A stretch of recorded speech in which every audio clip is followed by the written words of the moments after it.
Hi crochet lovers, ನಿಮಗೆಲ್ಲ Shri crochet ಹಬ್ಗೆ ಸ್ವಾಗತ. ಇನ್ನೇನು ರಾಖಿ ಹಬ್ಬ ಬಂದೇ ಬಿಡ್ತು. ಅದಕ್ಕಾಗಿ ನಾನು ರಾಖಿ ಸೀರೀಸ್ನ ಸ್ಟಾರ್ಟ್ ಮಾಡ್ತಾ ಇದ್ದೀನಿ. ಸೊ ನಾನಿಲ್ಲಿ 5 ಮಿನಿಟ್ಸಲ್ಲಿ ನೀವು ಆರಾಮಾಗಿ ಮನೇಲೇ ರಾಖಿ ಮಾಡ್ಬೋದು. ಹೇಗೆ ಅನ್ನೋದನ್ನು ಹೇಳ್ಕೊಡ್ತಾ ಇದ್ದೀನಿ. ಅದಕ್ಕಾಗಿ ಜಸ್ಟ್ ಯಾರನ್ನು ಹುಕ್ಕು, ಕೆಲವು ಡೆಕೋರೇಷನ್ ಐಟಮ್ಸ್ ಇದ್ದರೆ ಸಾಕು.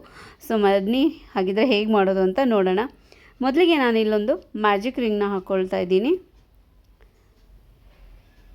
ಅದಕ್ಕೆ ಈಗ 2 ಚೈನ್ ಸ್ಟಿಚಸ್ನ ಹಾಕ್ತಾ ಇದ್ದೀನಿ. ಅದಾದಮೇಲೆ ಈ ಮ್ಯಾಜಿಕ್ ರಿಂಗಲ್ಲಿ ನಾನು 20 ಡಬಲ್ ಕ್ರೋಶಸ್ನ ಮಾಡ್ಕೊಳ್ತಾ ಇದ್ದೀನಿ. 1 2 3 20 ಡಬಲ್ ಕ್ರೋಶಸ್ನ ನಾನು ಮಾಡ್ಕೊಂಡಿದ್ದೀನಿ ಈ ಮ್ಯಾಜಿಕ್ ರಿಂಗಲ್ಲಿ. ಈಗ ನಾನು ಈ ಮ್ಯಾಜಿಕ್ ರಿಂಗ್ನ ಕ್ಲೋಸ್ ಮಾಡ್ತಾ ಇದ್ದೀನಿ. ಸೊ ಆಲ್ಮೋಸ್ಟ್ ಈ ಥರ ಕಾಣಿಸುತ್ತೆ. ಸೊ ಈ ರೌಂಡ್ನ ಕ್ಲೋಸ್ ಮಾಡೋದಕ್ಕೆ ನಾನು ಫಸ್ಟ್ ಸ್ಟಿಚ್ಚಲ್ಲಿ ಈಗ ಒಂದು ಸ್ಲಿಪ್ ನಾಟ್ನ ಹಾಕಿ ಈ ರೌಂಡ್ನ ಕ್ಲೋಸ್ ಮಾಡ್ಕೊಳ್ತಾ ಇದ್ದೀನಿ, ಫಸ್ಟ್ ರೌಂಡ್ನ. ಇದಾದ ನಂತರ ಸ್ವಲ್ಪ ಬಾರ್ಡರ್ ಮಾಡ್ಕೊಂಬಿಡೋಣ.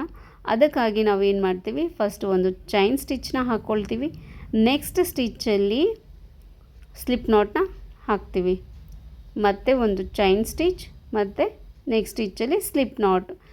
ಈ ಪ್ಯಾಟರ್ನ್ ಕಂಟಿನ್ಯೂ ಆಗುತ್ತೆ. ಚೈನ್ ಸ್ಟಿಚ್, ನೆಕ್ಸ್ಟ್ ಸ್ಟಿಚ್ಚಲ್ಲಿ ಸ್ಲಿಪ್ ನಾಟ್. ನಾನು ಇದನ್ನು ಕಂಪ್ಲೀಟ್ ಮಾಡ್ಕೊಳ್ತೀನಿ.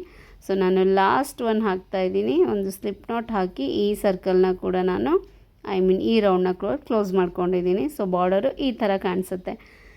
ಈಗ ಡೋರಿನ ಮಾಡ್ಕೋಬೇಕು. ಸೊ ಇದೇ ಥ್ರೆಡ್ಡಲ್ಲಿ ನಾನೀಗ ಕಂಟಿನ್ಯೂ ಮಾಡ್ಕೊಳ್ತಾ ಇದ್ದೀನಿ. ಒಂದು ಸೈಡು ಒಂದು ಚೈನ್ ಸ್ಟಿಚ್ನ ಹಾಕಿ ಒಂದು ಸ್ವಲ್ಪ ಯಾರನ್ನ ಎಳ್ಕೊಂಡು ಕಟ್ ಮಾಡ್ಕೊಂಡಿದ್ದೀನಿ. ಅದಕ್ಕೆ ಈಗ ಬೀಡ್ಸ್ನ ಹಾಕ್ತಾಯಿದ್ದೀನಿ. ಇನ್ನೊಂದು ಸೈಡು ಯಾರನ್ನ ಅಟ್ಯಾಚ್ ಮಾಡಿಕೊಂಡು ಡೋರಿ ಕಟ್ಟಿದ್ರೆ ಆಗೋಯ್ತು. ಇದಾದ ನಂತರ ಸ್ವಲ್ಪ ಸ್ಟಿಫ್ ಆಗಿರಲಿ ಅನ್ನೋದಕ್ಕೋಸ್ಕರ ನಾನಿಲ್ಲಿ ಕೆಲವು ಚೈನ್ ಸ್ಟಿಚಸ್ನ ಹಾಕ್ತಾಯಿದ್ದೀನಿ. ತುಂಬ ಈಸಿಯಾಗಿ ಬೇಗ ಆಗೋಗುತ್ತೆ. ಸೊ ನಾನು ಸೀರೀಸ್ನ ಸ್ಟಾರ್ಟ್ ಮಾಡ್ಕೊಂಡಿದ್ದೀನಿ. ಎಷ್ಟು ಸಾಧ್ಯನೋ ಅಷ್ಟು ಈಸಿಯಾಗಿ ಮನೆಯಲ್ಲೇ ಬಿಗಿನರ್ ಫ್ರೆಂಡ್ಲಿ ಟ್ಯುಟೋರಿಯಲ್ಸ್ನ ಶೇರ್ ಮಾಡೋಣ ಅಂದ್ಕೊಂಡಿದ್ದೀನಿ. ಸೊ ಚೈನ್ ಸ್ಟಿಚಸ್ ಎಲ್ಲ ಹಾಕಿದ್ಮೇಲೆ 2 ಸೈಡು ನಾನು ಬೀಡ್ಸ್ ಹಾಕಿದ್ದೀನಿ. ಚೈನ್ ಸ್ಟಿಚಸ್ ಹಾಕಿ ಡೋರಿನ ರೆಡಿ ಮಾಡ್ಕೊಂಡಿದ್ದೀನಿ.